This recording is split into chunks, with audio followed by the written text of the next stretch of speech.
Tonight, we deal with the Tungwarara problem. Paul Tungwarara and Tino Tungwarara, the House of Prevail, the dynasty of display. A family moving through a poor country with the energy of people who think Zimbabwe is their personal content studio. Paul Tungwarara has become a symbol of a very dangerous disease in our politics. Access pretending to be authority. Zimbabwe has many problems. Paul has found a way to look like several of them at the same time. And then comes the daughter, Tino, the next generation of the same disease. Tino Tungwarara, you are an 18-year-old walking embarrassment. Fresh from sucking on a silver spoon, bigger than your head.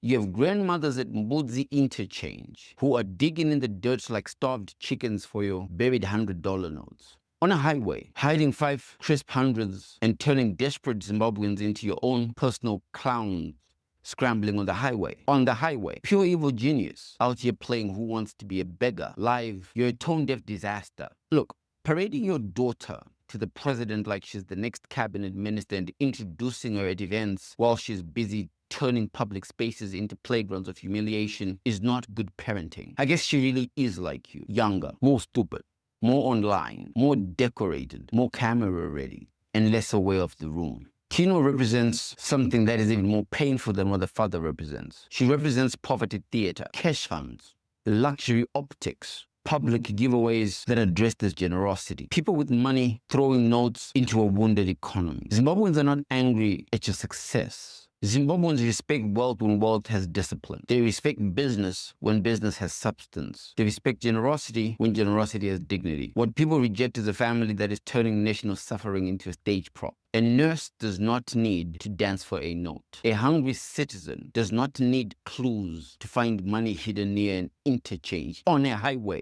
A poor country does not need rich children treating desperation like a social media challenge. The tragedy is simple. They still think people are jealous of them. No, people are exhausted. Jealousy says, I want what you have. Exhaustion says, stop dancing on what we lost.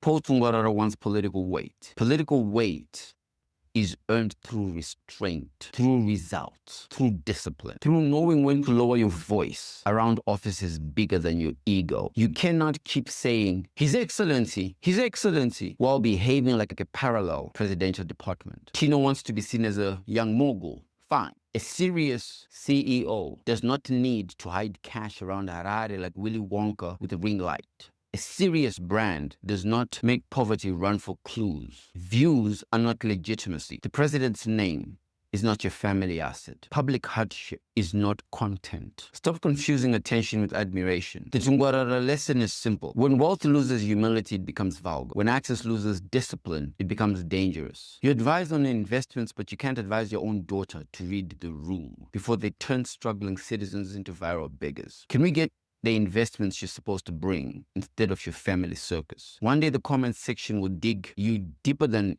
any borehole. Zimbabwe is watching and laughing through the pain. Until next time, head bowed.